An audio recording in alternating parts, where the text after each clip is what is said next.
नमस्कार. ब्रेकनंतर पुन्हा एकदा आपलं स्वागत आहे. केशवनगर मांजरी परिसरात नागरी समस्या गंभीर झाल्या. आमदार फिरकतही नाहीत तर नवीन नगरसेवकांना नागरी समस्यांचं गांभीर्य नाही अशी टीका आरपीआयचे नेते लोकसेवक महादेव दंदी यांनी प्रसारमाध्यमांशी बोलताना आज केली. वाहतूक कोंडी, उड्डाणपूल, बंद असलेला केशवनगर खराडी ब्रिज, अपुरा पाणी पुरवठा, रस्त्यांवरील अतिक्रमणं, सर्वे नंबर 9/14 मधील मंदिरे, झोपड्या यांचे नियमितीकरण, सार्वजनिक शौचालय, कचऱ्यांची समस्या, मांजरी रस्त्याचं रुंदीकरण आदी समस्या व प्रश्नांकडे पुणे महानगरपालिकेचे लक्ष वेधण्याकरता आरपीआयचे नेते महादेव दंदी आणि त्यांच्या मित्रपरिवाराने केशवनगरमधील छत्रपती शिवाजी महाराज चौकामध्ये बेमुदत धरणे आंदोलन सुरू केले आहे.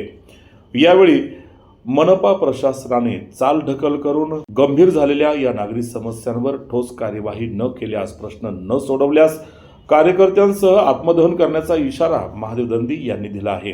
यावेळी जनसेवक, उद्योगपती देवाशीष भाट, शासन नियुक्त नगरसेवक मयूर खलसे, सामाजिक कार्यकर्ते अनिल भांडवलकर, राष्ट्रवादीचे नेते गणेश ढाकणे, आरपीआय नेते महादेव कांबळे, योगेश दिरे, विशाल चिरमे, अनिल कांबळे, संदीप बिराजदार, नरेंद्र काळे, युवा नेते सुरत दंदी, हनुमंत लोंढे, विजय शेळके, कविता पवार, सुनीता बनसोडे, श्रावण बनसोडे, अलकेश परमार, अंकित गव्हाणे आदी मान्यवर आणि नागरिकांनी उपस्थित राहून या धरणे आंदोलनामध्ये सहभाग नोंदवला. पाहूया हा वृत्तांत. 9 वर्ष कॉर्पोरेशनला जाऊन सुद्धा एक सुविधा सुद्धा आम्हाला इथं मिळालेली नाही. एक तर आमचा इथं सर्वात मोठा प्रश्न म्हणजे ट्रॅफिकचा प्रश्न. ट्रॅफिक एवढ्या मोठ्या प्रमाणात होत आहे की इथून आम्हाला म्हणजे केशवनगरवरून साधं मुंडवा जरी पास करायचं म्हणलं तर 1 तास लागतो. आता तुम्ही सांगा, सकाळी जर म्हणजे मुलांना, आता लहान मुलं आहेत त्यांना सकाळी 6ला जरी शाळेमध्ये जायचं म्हणलं तर इथं सकाळी 6 वाजल्यापासून सुद्धा ट्रॅफिक असतं. त्याला 1 तास फक्त मुंबईमध्ये जायला लागतं. तो तिथून जर 1-1.5 वाजता जर सुटलं तर त्याला 2 तास घरी यायला लागतात. त्या लहान मुलाचे काय हाल होत असतील बिचाराचे. आणि ज्येष्ठ नागरिकांना तोच त्रास, महिलांना पण हाच त्रास आहे. आणि एखाद्या माणसाला अटॅक आला, जर झालं तर त्या माणसाला दवाखान्यात नेईपर्यंत त्याचा जीव जाणार. म्हणजे ही अशी वाईट परिस्थिती इथं झालेली आहे. या रस्त्याला अतिक्रमण खूप मोठ्या प्रमाणात झालेलं आहे. भाज्या लागतात आहे, फळं फ्रूटच्या गाड्या लागतात आणि इव्हन लोक दुकानासमोर सुद्धा आपले हातगाड्या वगैरे लावतात आणि त्याचे पण धंदे करतात. म्हणजे अशी वाईट परिस्थिती झालेली आहे. त्याच्यामुळे वाहनं रस्त्यावर येतात. वाहनं रस्त्यावर झाल्यामुळे ट्रॅफिक खूप मोठ्या प्रमाणात होतं. याच्यावर प्रशासनानं म्हणजे याची दखल घ्यायला पाहिजे. पण आपले अधिकारी यांना लाखो रुपये पगार घेऊन हे एसी कमऱ्यामध्ये बसतात. ते फक्त आपली मजा बघतात किंवा यांचं काय चाललंय काय नाही, फक्त एवढी मजा बघतात आणि येणार आपल्याला म्हणणार नाही हे चालू आहे, ते चालू आहे, ह्या त्रुटी आहेत. अरे पण ते त्रुटी काम करणं तुमचं काम आहे. लाखो रुपये पगार कशासाठी घेता? ते त्रुटी काढणं तुमचं काम आहे ना, हे करायलाच पाहिजे तुम्ही. पण प्रशासन हे गांडू आहे, काम करायला नको वाटतं ज्यांना. आणि इथं म्हणजे अजून पाण्याचा प्रश्न जर एवढा जर धरला, 1 दिवस सोडून आम्हाला पाणी मिळतं. 1 दिवस सोडून जर पाणी जर मिळालं ते बी किती 20 ते 25 मिनिटं. त्या 20 ते 25 मिनिटामध्ये त्या कुटुंबाने काय करायचं, हा एक मोठा प्रश्न. तरी पण याच्यावर प्रशासन काय लक्ष देत नाही. आणि आमचा जर केशवनगर जर खराडी ब्रिज जर चालू जर झाला तर इथं मोठ्या प्रमाणाची म्हणजे जे ट्रॅफिक वाढतं ते कमी होईल. त्यासाठी तो पूल चालू व्हायला पाहिजे.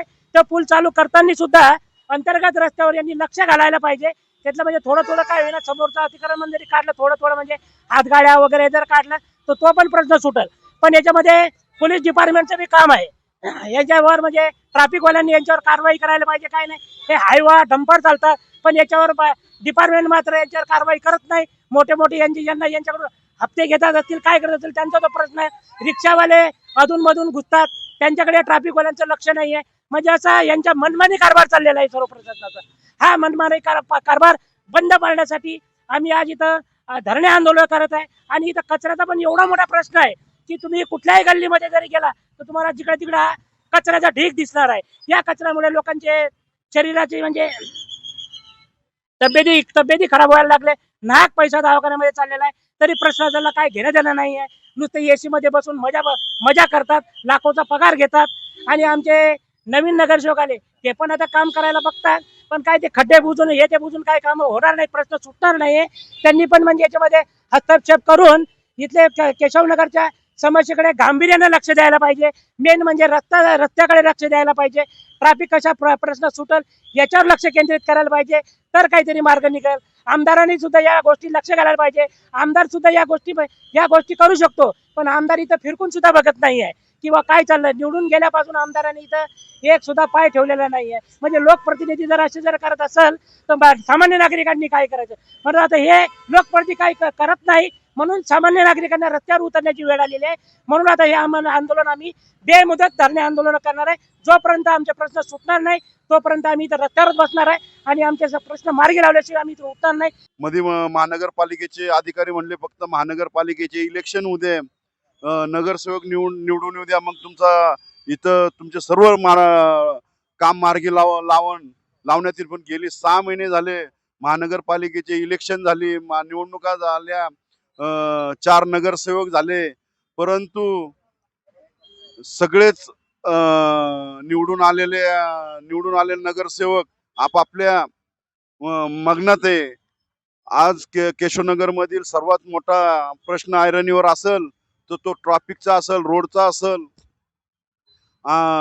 ड्रेनेजचा असेल, आणि सर्व जो केशवनगर खराडीला जोडणारा जो रस्ता आहे त्याची मागणी करतोय. तरीही त्याच्यावर महानगरपालिका आम्हाला काहीही उत्तर देत नाहीये.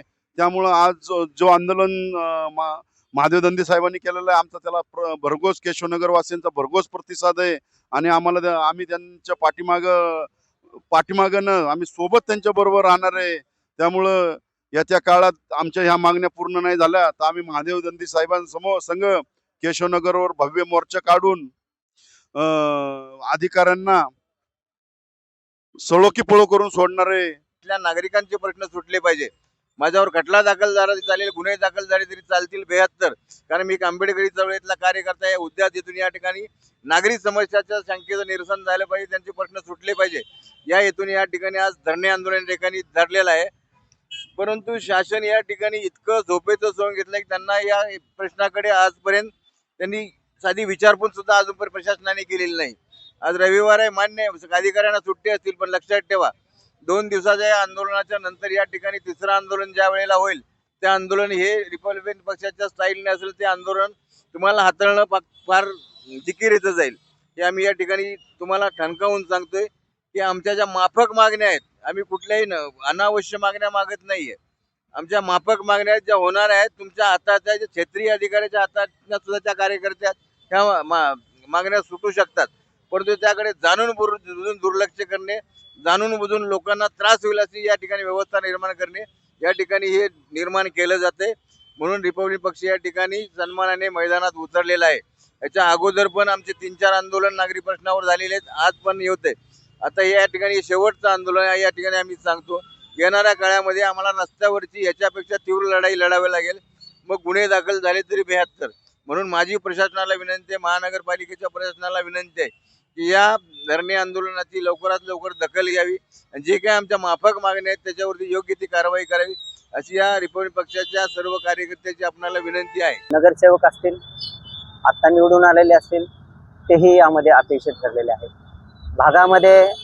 भागाचा विकास होत असताना 28 मजल्यांच्या इमारती झाल्या, त्यांना परवानग्या पालिकेनं दिल्या, MRDAने दिल्या, परंतु त्यांच्या पाण्याची व्यवस्था ना तत्काल ग्रामपंचायत करू शकली नाही आणि आत्ताही करू शकले नाही. नागरिकांना लाखो रुपये हे महिन्याला द्यावे लागतात आणि त्याकरता पाण्या टँकरवरती ते आहेत. आणि यांना ज्या बिल्डिंगच्या मंजुऱ्या दिल्या होत्या त्यावेळेला बिल्डरांनी त्यांना असं सांगितलं होतं, आम्ही तुम्हाला पाणी पुरवू जोपर्यंत पाणी येत नाही तोपर्यंत. आणि आता नागरिकांना बिल्डर लॉबी ही पाणी देत नाही, त्यांना स्वतःला पैसे भरून पाण्यासाठी खर्च करावा लागतो. अशी ही पाण्याची मूलभूत सुविधा देण्यात अपयश आलेलं आहे. पाण्याची एकच टाकी आहे ग्रामपंचायत काळातली, तर मोठ्या टाक्या नसल्यामुळं पाण्याचे वितरण देखील करता येत नाही आहे. आणि तत्कालीन आमदार लोकही म्हटले होते की आम्ही तुम्हाला पाणी टँकरनं पुरवू, पण आज कुणीही पाणी पुरवलेलं नाही आहे. अशा अनेक समस्या केशवनगरला भेडसावत आहेत.